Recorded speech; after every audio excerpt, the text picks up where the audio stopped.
On October 13th, our group attended the First Americans Museum during their celebration of Indigenous Peoples Day. Jaden specifically had to visit a couple days afterwards due to scheduling conflicts. However, during our visits to FAM, we analyzed the auditory design of the museum. During this video, we'll discuss some aspects about FAM's soundscape and how we and other attendants engaged with the sonic landscape of the First Americans Museum. When visiting the First Americans Museum in Oklahoma City, listening became a central part of the experience. Now, as a Navajo student, my identity shaped how I listened in this space, making this experience feel personal, intentional, and reflective. The museum encouraged me to slow down and truly listen. Several forms of listening occur throughout the museum. One is active listening, as visitors focus closely on songs, oral histories, and recorded native voices. Another is cultural listening, where sound is approached with respect because it is tied to ceremony, identity, and lived history, not just entertainment. There's also embodied listening, as visitors move through immersive galleries, interactive exhibits, and the mound inspired architecture. Listening happens while walking, reading, watching, and observing, engaging the whole body. The museum's design and media technology strongly shape how people listen. Quiet, open spaces promote reflection, while audio stations and videos allow Native people to tell their own stories in their own voices. Features like the immersive tribal galleries, layered soundscapes, and the outdoor mound reinforce attentiveness and care. Technology helps guide the pace and tone of listening, reinforcing listening as an ethical act.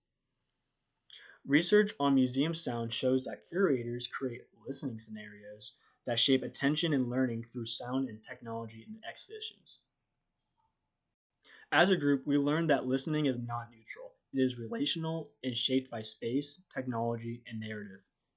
The First Americans Museum is dedicated to telling the stories of 39 tribal nations using different components like the architecture, media technology, storytelling, and design.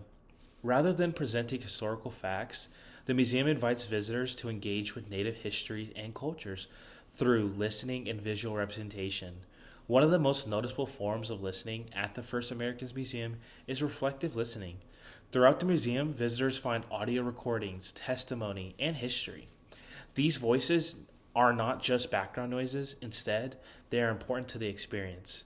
Instead of reading text on a wall, the museum gives opportunity to fully immerse yourself.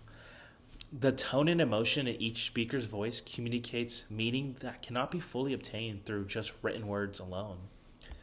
Another type of listening we observe is spatial listening. As visitors move through the museum, they are consistently listening with their bodies in different ways, like the sound of their footsteps, others around them, or the moments of silence in between exhibits.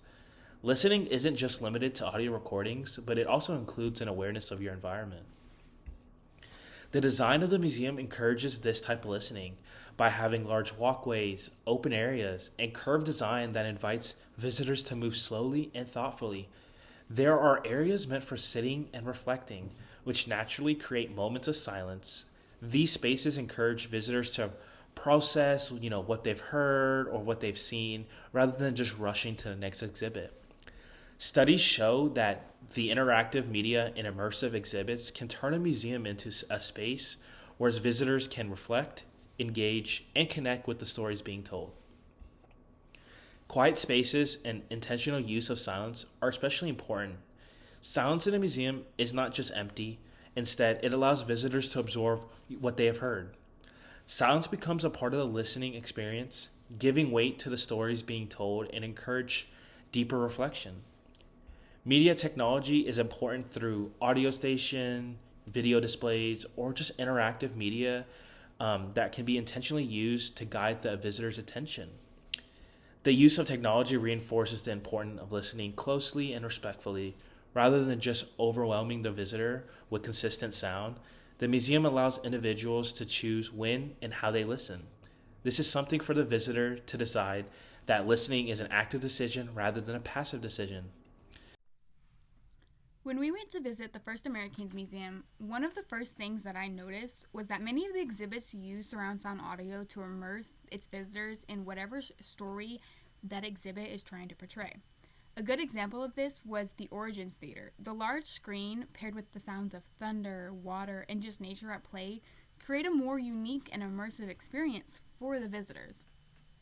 One of my favorite exhibits was the open space with the massive map on the floor.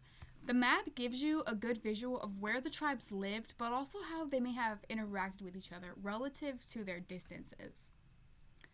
But as you walk through the exhibits of the gallery, you'll notice that the colors on the walls gradually change as well as the music that is playing.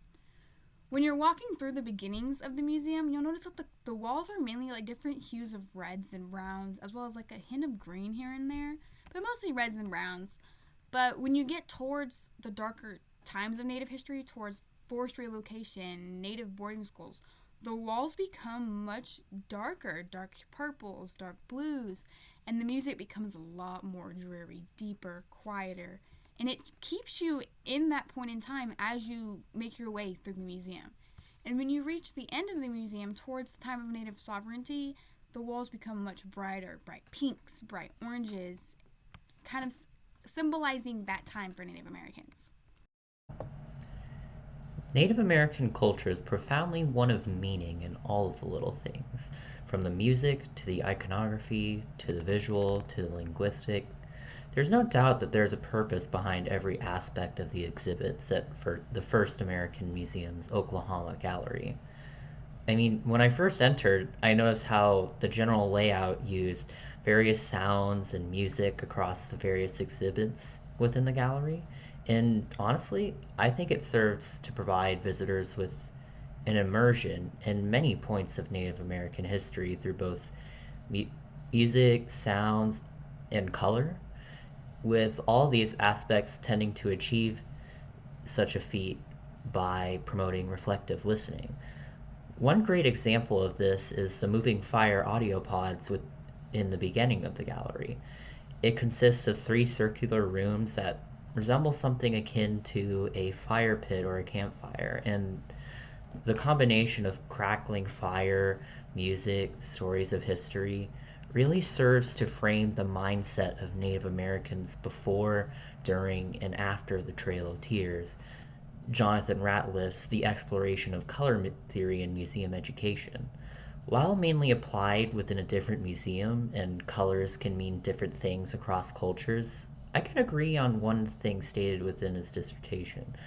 The usage of like reds, browns, and more warm colors, especially in the beginning of the museum and dim lighting, really signifies how dark that time period of Native American history was. When I got to go there, I was able to talk to one of the workers because the one of the scenes or the exhibits that we were supposed to see hadn't been working for a little while.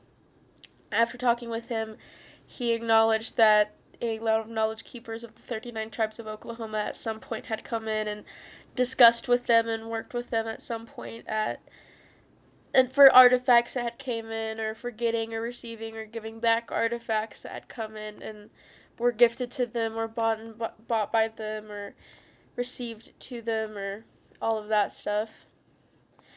My scholarly source is Laura Phillips, Teaching, Decolonizing, and Indigenizing Curatorial and Museum Practices. I got to study it up a little bit about it. It was recommended to me by the museum worker because it talks about the indigenous knowledge and its roles in curation and museum quality and how we're supposed to give back as museums. We're supposed to give back our artifacts. That's it. When we went and visited the museum, we spoke with some of the employees about how they obtain and take care of their native collections. And it made me do some digging. It made me wonder. So I went and looked up an article written by Alaka Wally and Robert Collins titled Decolonizing Museums. And they touch on how there has been a shift in how museums both approach and care for their native collections. When we spoke with the employees, they told us about how they are usually given these native pieces or they ask for them, but they never take them out of respect for that tribe. And they respect these pieces and give them intense care. A good example of this was the ghost dance dress. That dress is considered so sacred to its tribe that the Native American Museum keeps majority of that dress hidden out of respect for that tribe. One of the biggest takeaways from this assignment was how powerful that listening can be in any environment. The First Americans Museum makes it clear that listening requires respect, patience, and openness. Every design choice, sound element, and technological feature really helps shape how visitors listen and what they have to take away from this experience. It really reminds us that to truly learn from others, we must be willing to listen carefully, respectfully, and thoughtfully. A major takeaway was recognizing Native music and voices as part of living cultures. Themes from class, such as listening as responsibility and music as storytelling, strongly resonate with this experience. Overall, the First Americans Museum taught me how we listen matters. Here, listening becomes a form of respect and a way to honor culture, history, and community.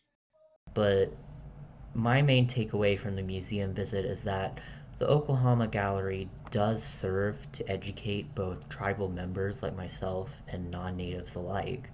However, the fact still remains that many of its more likely visitors will already have some modicum of knowledge about Native American history. Thus, an important aspect of the exhibit is not just education, but fostering a more empathetic and emotional connection with Native American culture and its history through reflective listening. My main takeaway is how important things like this museum are as a checkpoint almost for how big we became as tribal people and how we've come so far for native sovereignty for different tribes and how important all of this is for each person and each tribal group.